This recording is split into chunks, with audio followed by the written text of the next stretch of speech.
Well, hello, folks. Here we are back again, session 5. Roles of faith in the process of globalization. We'll have a similar format as we did before, except that we have, as you see here, 3 distinguished guests, a panel, which is to say that they're going to do their presentations for about 12 minutes each or so, have some conversations in between them, and then we'll take a break, and then we all will be engaged together in the conversation. But before that, a few introductory remarks that I need to make. We have talked about this abiding significance of faiths in the modern world and the world-defining character of globalization processes. We mentioned that globalization entails modernization, but modernization does not necessarily entail secularization. We've developed and talked about a bit a thesis about multiple modernities, which is to say that there is not a single way to modernize, but that there are multiple ways. And you can have modernities then in religious register. That translates, I've suggested, in terms of understanding of globalization, a single globalization that comes in various cultural as well as religious registers. And then we have talked about relation between globalization and faiths as a two-way street. Globalization shapes and transforms the world of religions, and faiths also are brought to bear on the processes of globalization. Now, today's session is kind of a transitional one from looking at the relationship between faith and globalization more in descriptive terms. We will be, in subsequent sessions, engage particular spheres of life and engage more in normative reflection as well. And here today we are kind of pulling things together, things that we have been discussing, strands of our discussions, looking ahead also toward the ways in which faiths will engage economy, politics, international affairs under the conditions of globalization.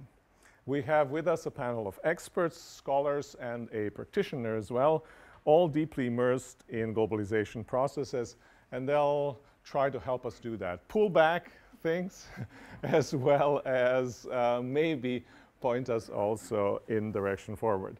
In my introductory remarks, I want to highlight one important strand of our discussion and tie to the readings that we had for today by 2 religious leaders, John Paul II and Dalai Lama. Arguably, they are among a handful of most influential religious leaders worldwide in the past 3 decades. Both engage in these text globalization processes and offer kind of an account of self, of social relations, and of the good. And one of the things that we emphasized early on and that came to fore in our discussions in the first session with John Kelsey was how even somebody like Osama bin Laden, who obviously operates a major terrorist organization with certain political goals, is infused and motivates a lot of his followers by a certain conception of what the good life is, a certain understanding of the self, of society, and also of the good. Obviously, now we have John Paul II, Dalai Lama, as 2 quite different folks who are offering visions of what the good life is. And I thought it would be helpful if I could just highlight a bit of what's going on in some of their texts and highlight this idea of notion of the self and of the good and how it engages globalization processes in their case. John Paul II, Globalization and Human Solidarity. You will recall reading those texts that he starts almost from the beginning with a very strong affirmation that a human person is by nature endowed with universal, inviolable, and inalienable rights, and he makes it as a universal claim, not a culturally specific one, and he makes it as a faith claim. They're endowed, have not emerged by simply by evolutionary processes as such. And then second affirmation, the important affirmation he makes is that justice is rooted in love. Love defines fundamentally relations between humans. Justice as equality, respect for rights is an essential part of love, but love includes something more than that, that is solidarity also, solidarity that is grounded in mercy. And from there, it follows for him a kind of a basic demand, and that demand is globalization. There should be no globalization with marginalization, or globalization without marginalization. Human person has to be at the center of every social project. People should not engage in only seeking their own good, and in particular then solidarity with mercy. Attention is paid to the weakest, those who suffer the most.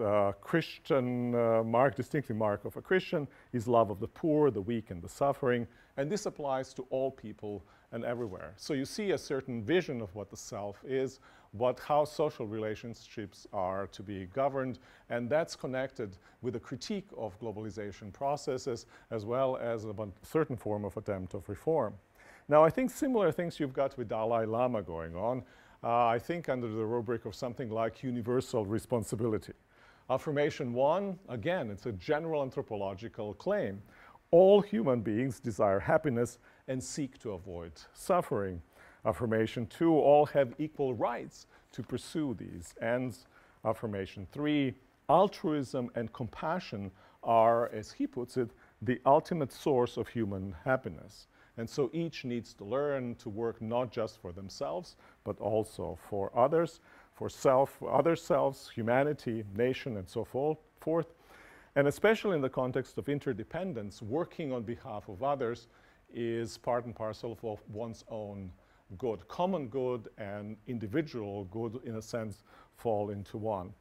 And altruism should be applied in all spheres of life, not just friendship and family. And that is really, in his account, a medicine to all social ills. Now, as we've discussed some of these things in sections, some of you thought, well, this seems like a little bit too thin, too rosy-eyed, too religious for the kind of hard-nosed realities of the world in which we live. And I think one of the challenges that we are facing is how to connect these overarching religious overarching perspectives of life, many of which are centered around the person, centered around the decentering, in a sense, the person away from the self to the larger community, to the ultimate reality. How do we connect that with the realities of the world today, which seem to be so much in its default mode, self-referential, self-obsessed, and where it looks to us as if individual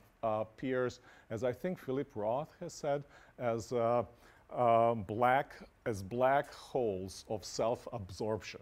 Now that's a bit excessive to put it in those terms, but in that caricature, a lot of us recognize, well, maybe a bit of ourselves, and less charitable than we are, also quite a bit of some other folks that we can think of.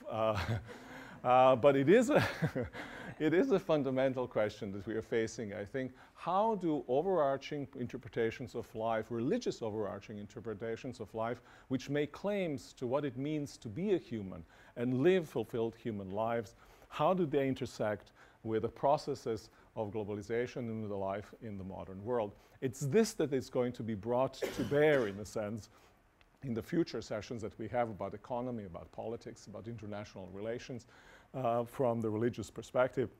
And it's there also that possible transformations, possible pushbacks are going to happen in terms of globalization processes.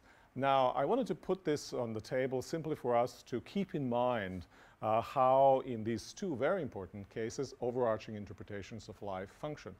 I wanted to, or we don't have the time, what I wanted to do is also to analyze for you the speech at the UN of Ahmadinejad, which is a very interesting case, which I think poses for us interesting issue to explore. I think one of you who is not present here, Rachel, talked to me about that speech.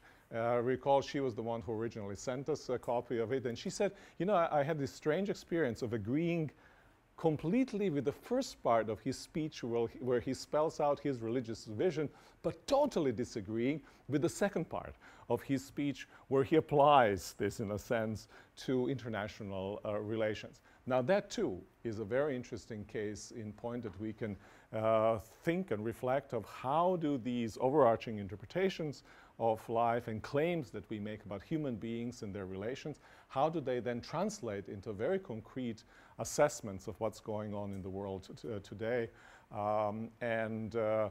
That you have this kind of a jarring case for most of us is, I think, a very, very challenging question that we need to face. I will not continue much longer since we have our distinguished panel here. What I'll do, I'll introduce them and then I'll let them run, unless they run too far. Then I'll stop them. We have with us JosãCasanova. Is a professor of sociology at Georgetown University and senior fellow at the Berkeley Center. You have read some of his works. They're extraordinary, even in the summary form that you've received them in those articles. I consider him to be the foremost interpretive of religion in our globalized world, and it's a great pleasure to have him here, a true leader in that field. I can rattle off a good deal of other stuff from his CV, but you can find that very easily. It's on the internet. Next to him sitting is Lamin Sanneh, Willis James Professor of Mission and World Christianity and Professor of History at Yale. Lamin is one of those extraordinary, again, I'm departing from my script here completely. Lamin is one of those extraordinary intellectuals and interpreters of the Christian tradition, who has fertile mind, creative, able to see things that for most of us remain opaque until he has pointed his finger to it and we say, aha, that's exactly right. Kind of his ability to interpret what's going on, especially in the world of Christianity, for the rest of the world is absolutely extraordinary. It's a pleasure to have him here.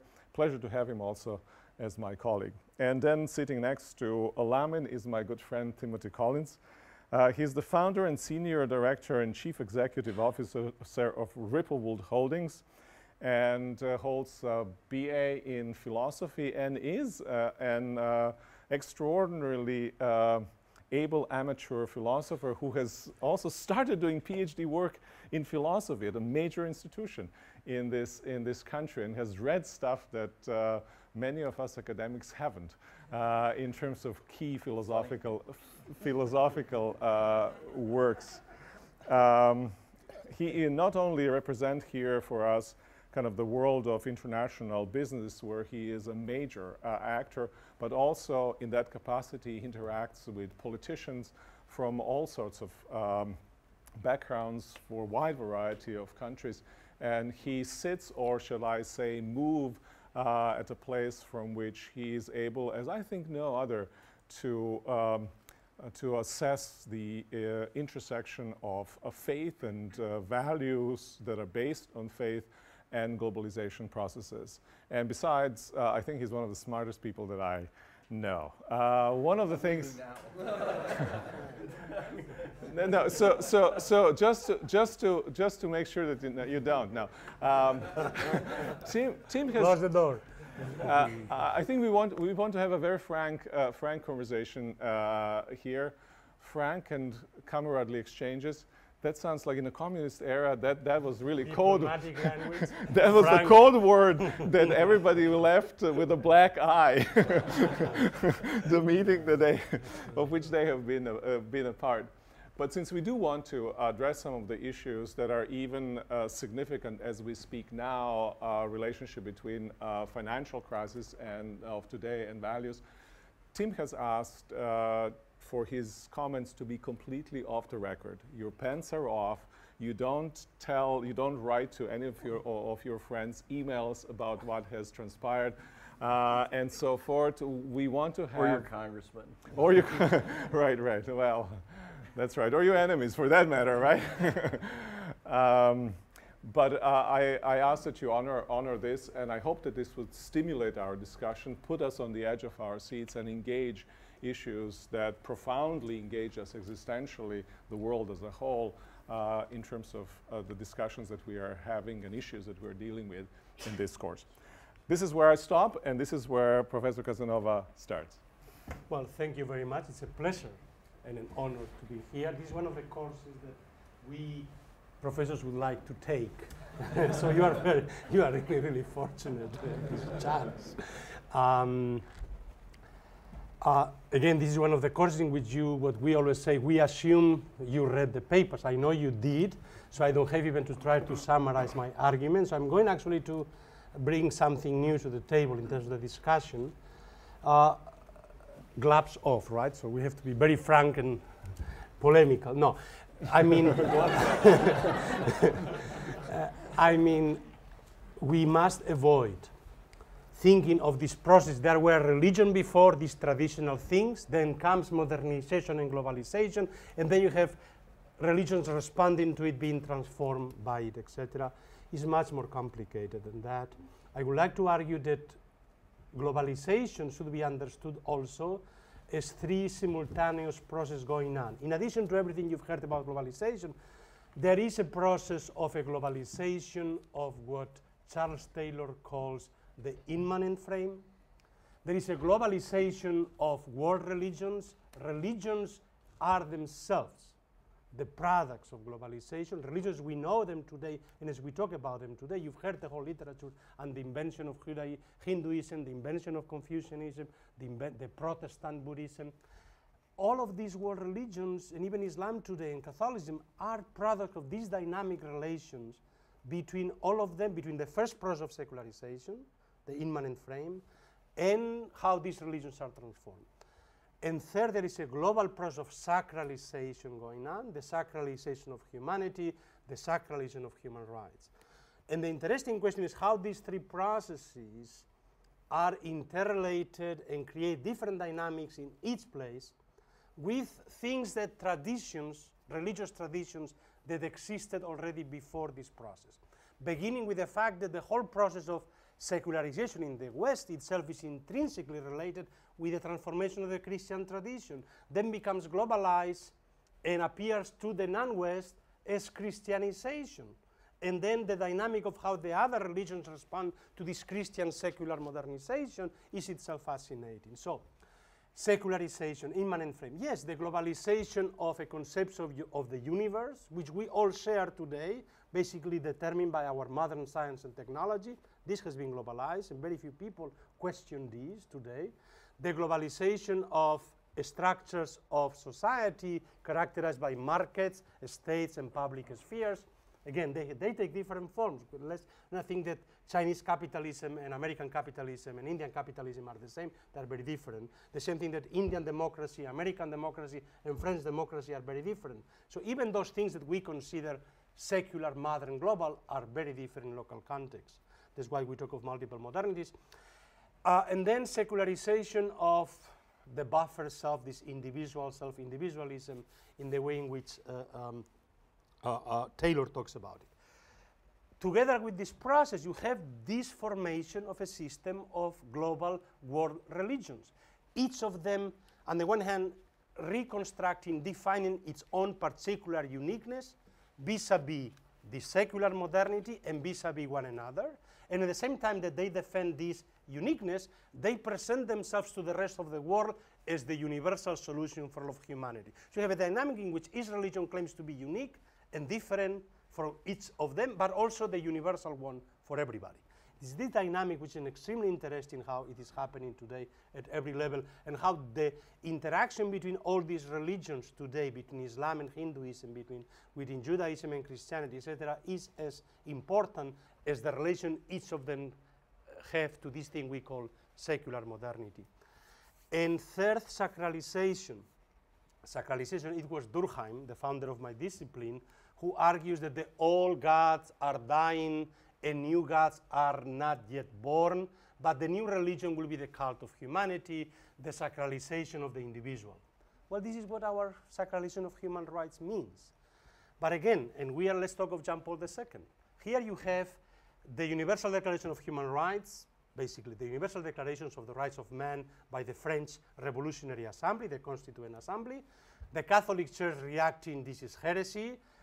This goes against God, against the Church. And for 150 years, the Catholic Church denouncing the discourse of human rights. And then in the 50s, the Catholic Church adopting this discourse. And Jean Paul II becoming, he calls himself defensor hominis, the defensor of the sacred human person. How the old gods have been revitalized by becoming the carriers of the new gods, or how the old religions are transformed and they themselves present as the most universal religion of humanity. Is of course one of the most interesting, fascinating questions. But of course, this means that each of these processes also provokes the need for the religious traditions to redefine, to reformulate themselves vis-a-vis this process, vis-a-vis secular institutions of science, market, states, and public spheres, media, etc., vis-a-vis this concept of global system of religions, let's call it global denominationalism. And this, I think, what is going on today, in the same way the United States created this system of internal denominationalism, whereby each religion claims to be the true authentic religion, but a process of mutual recognition of one another takes place, not regulated by the state, not regulated by law, but nonetheless a process of mutual recognition, first only among Protestant religions. The Jews and the Catholics at first were not part of the system. Eventually, Judaism and Catholicism become part of the American system of denominationalism, and today Islam and Hinduism and Buddhism are becoming American religions in this sense. And you have this model of, if you wish, all the world religions becoming American here in the United States, and then the process by which a similar process is taking place at the global level, not without conflicts. There were a lot of conflicts between Protestants and Catholics. Churches were burned, people were killed. Nativism, anti-Catholic nativism, was very strong for decades in American history. And so the issue of, I'll be finished in 2 minutes. The issue of, even less. The issue of, because I would rather have some of my minutes. I would rather have the students asking questions and challenging us. The issue of the extent to which then each religious traditions has to deal with all these three global processes. And obviously, all our theories of religion were established on the base of the experience of Protestant Christianity. The social science of religion was based originally on the study of Protestant Christianity. Catholicism was never studied seriously. For me, of course, it was because I came from Catholicism, and I was a part of this process of Catholic aggiornamento with modernity in Vatican II, and how it was transformed through the transformation from what was primarily a European kind of tradition to become a much more a global non-European tradition. And then how this is happening, the transformation of all other religious traditions in this sense. So we should avoid dichotomies of religions and the secular. We should avoid the notion of a simple process of secularization against which religions react, which is much of the theories of religious fundamentalism are based on these categories, and try to understand that those processes are much more complex everywhere.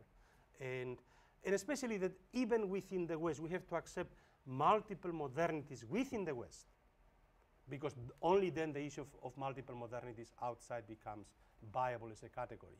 Because if now you have a category of the secular modern West, and then the others which somehow are different. We have to avoid, because even within the West, American modernity, French modernity are very, very different in many, many respects. So, thank you. Thank you. It's yours now. Lamin, the floor is yours. Oh, I thought Tim was going to. I was passing You're the the next. I was giving some of my minutes to you, too. Well, thank you very much for including me in this, Miroslav. I have to say that being a historian of religion, coming here feels like being a wet hen at a cocktail party. I prepared, I was given instructions that we only had 12 minutes to speak, and so I went to a boarding school, and time is like you know, something my boogeyman, I sort of fear before the hammer comes down. So I thought I'd put my comments down on paper, and that way be able to sort of use the time to our mutual advantage. Faith and globalization, and I thought of ways of summarizing my remarks, and I thought, well, maybe 2 words will summarize what I want to say: making connections. I suppose it would be appropriate in this setting, and given my own academic predilections, to open with the observations of Adam Smith on the springs of globalization in his day and the consequences of global enterprise. He wrote in 1776, a date that we don't know in the United States, in his Wealth of Nations, that the 2 events that have altered the course of global trade and history were the discovery of the New World and the passage to the East Indies via the Cape of Good Hope. The cutting of the Suez Canal, we should recall, lay 100 years into the future. Adam Smith said that by uniting the most distant parts of the world and by, and I quote, enabling them to relieve one another's wants, to increase one another's enjoyments, and to encourage one another's industry, their general tendency would seem to be beneficial. But whether beneficial or not, the world has changed irreversibly, thanks to those 2 facts. In the course of the 19th century, Europe strengthened its maritime dominance as the sea lanes replaced the overland routes as the major channels of the global trade and commerce. That's a very significant shift, very significant change. The sea wolves, as we call them in history, took over from the hounds of the global economic system. The hounds here being the Muslim carriers who controlled for 700 years the overland routes from Spain, the Maghreb, sub-Saharan Africa to India and China. The question of intercultural traffic and connections in these early centuries has, you'll not be surprised to hear, interested me greatly. You cannot go, say, from the Geographical Dictionary of Al-Yaqut, writing between 1212 and 1229, to his Christian counterpart like Marco Polo without feeling a jolt.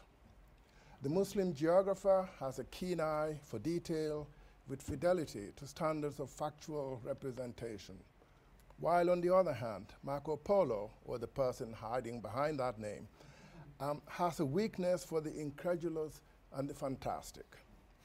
With later Muslim writers of the 14th century, such as Ibn Battuta and Ibn Khaldun, the greatest of them all, intercultural engagement assumes a vigorous form.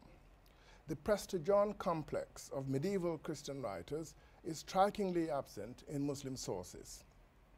Now, I do not deny, pretend to deny, the fact that some Muslim writers held their nose while describing societies they considered inferior, including Europe, by the way. The closest we get in the West to the high standards of Muslim writers is with the Franciscan explorations of the art and culture of Mongolia and China between 1250 and 1350. That competes, I think, favorably with Islamic accounts. It's fascinating to think that it was only in 1999 that we had a book by Lauren Arnold giving us vast riches of this Franciscan exploration of Chinese culture and art. The Franciscans were explicit about how faith helped them to connect and understand the world with moral accountability. We may observe that in culture contact, there always is an implicit certain comparative evaluation. As El-Biruni, the great Islamic philosopher and scientist, pointed out, we connect with the unknown and the unfamiliar only within the frame of the known and the familiar. If you believe, as early Muslim writers and their Catholic contemporaries did, that God created the world, then it is relatively straightforward to venture into that world with the idea that God is equally to be found there, if only we have eyes to see. I cannot make much more of this viewpoint here, regrettably, beyond just referring to it and moving on. For me, however, its bearing on Adam Smith's observation is clear. Adam Smith is right to contend that the global process has strong foundations in economic enterprise and the communications revolution, that was then spanning the world. Yet he also says that the proximity of the global trade and commerce had had deleterious consequences for what he called, and I quote, the natives both of the East and the West Indies. He did not say, perhaps he did not see, how the West and the Muslim world would be thrown together as a result of those discoveries.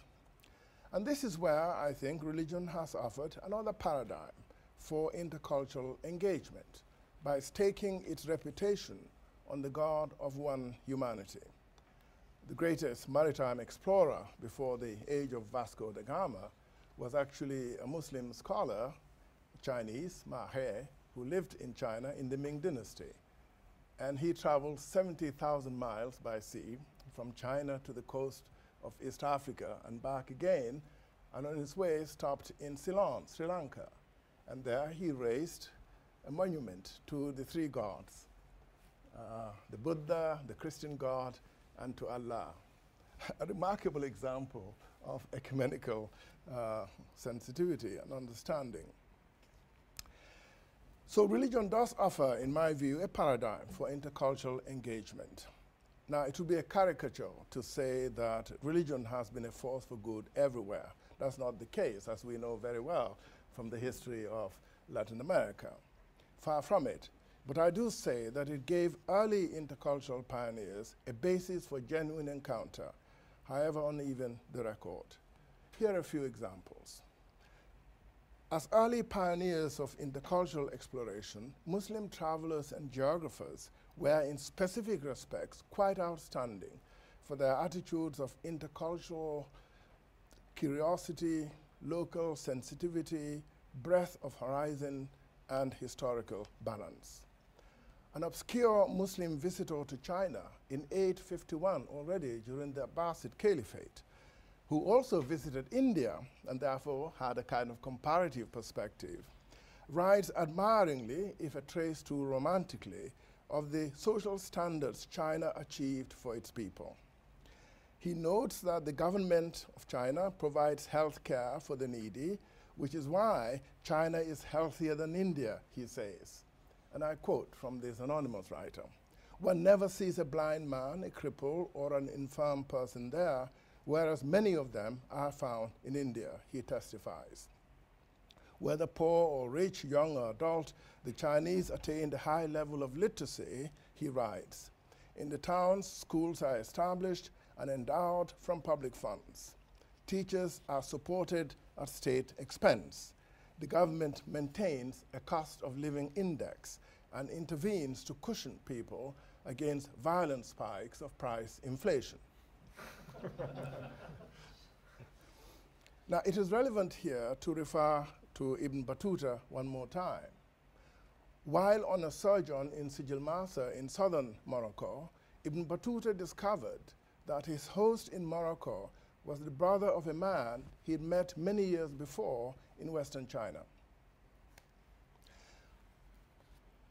On the Christian side, we have the accounts of the Italian Franciscans, Friar Odoric of Perdonone in China between 1223 and 1227, and Bishop Andrew of Perugia, who wrote from China in 1326, and he indulged a comparable admiration for China, without, again, Marco Polo's fabrications and omissions, suggesting how religious sensibility was an asset in intercultural exploration.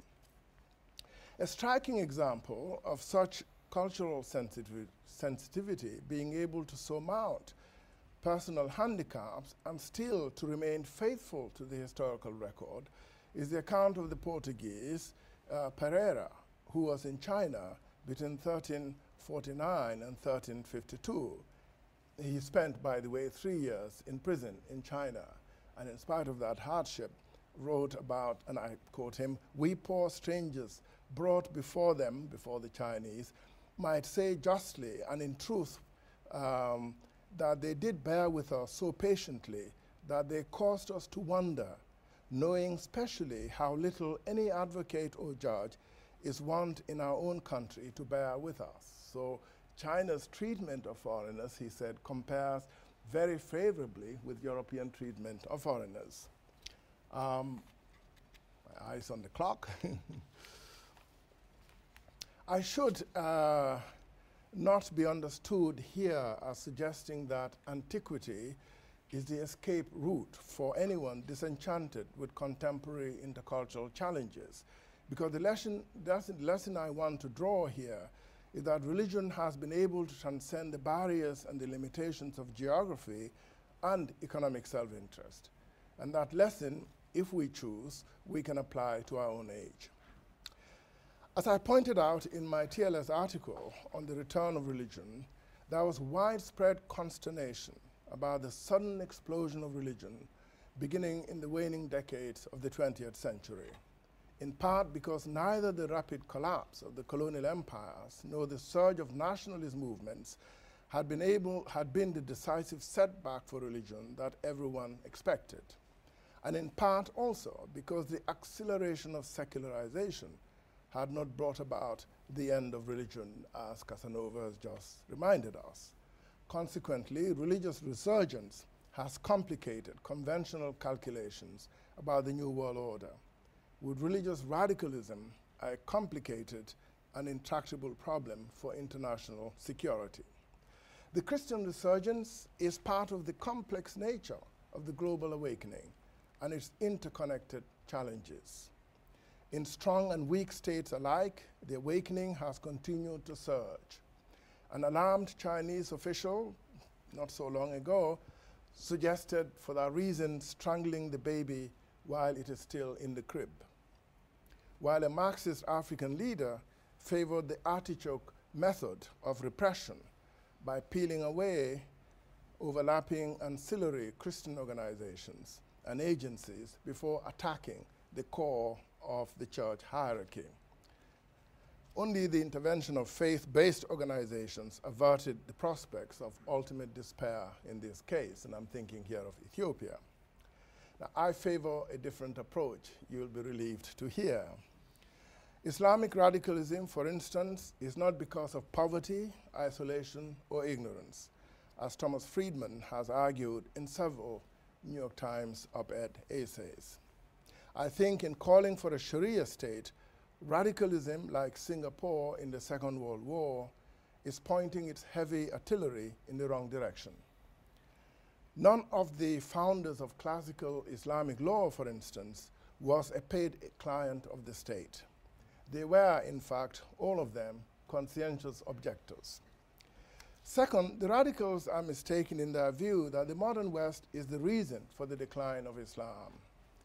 It was the British authorities, for example, who on a systematic basis sponsored the collection of Arabic legal documents and manuscripts, the founding of schools of law and language, with the libraries to go with them, staffing them with trained magistrates, and providing a regular revenue stream from taxes and levies to pay for these services.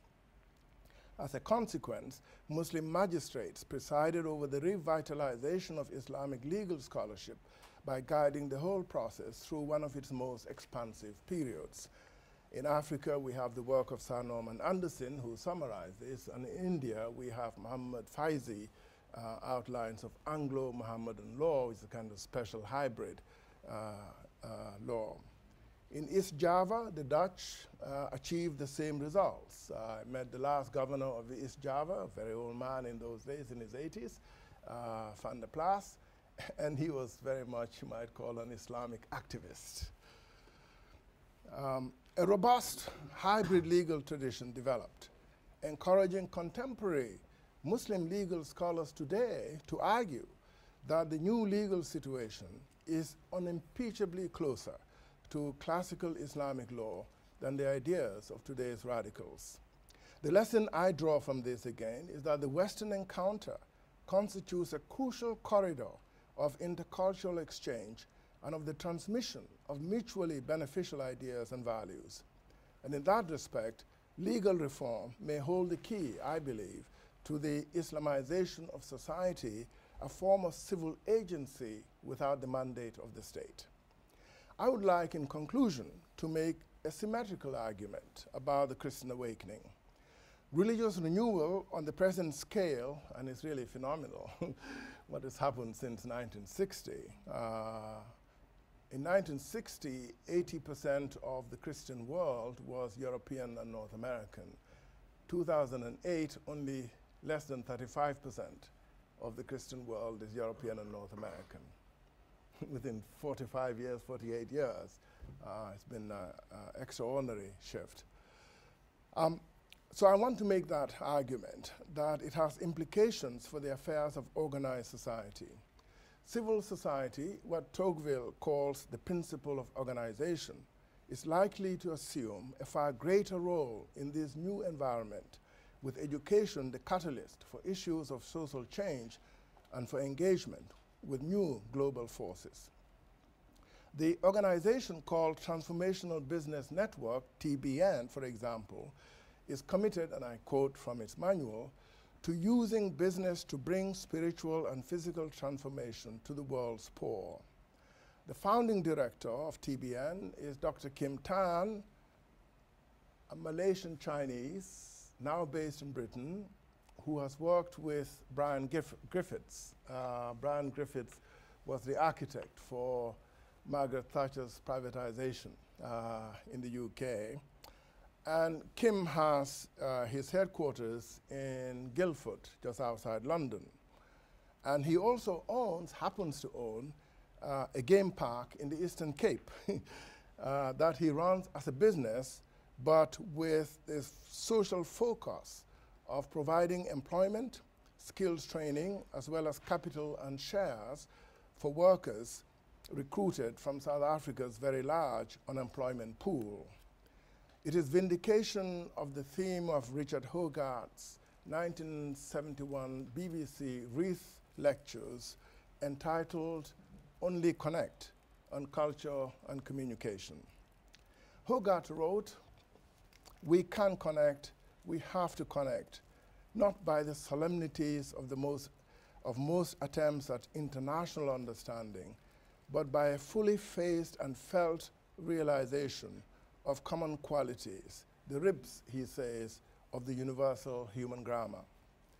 If, as Malcolm Bradbury had said, society is a way for us to speak to one another, then I'm not sure that there is a more effective engine for making the connection than voluntary civil agency, both national and international. And here I should just lift for show and tell the book by Brian Griffiths and Kim Tan called Fighting Poverty Through Enterprise, and a little brochure which describes the work of TBN. And Kim is, by the way, in touch with the Nelson Mandela Foundation, as well as with many human rights groups based in New York and Washington, just to show you, I think, the reach of this new sort of force of global Christianity making connections through someone like Kim Tan. Thank you.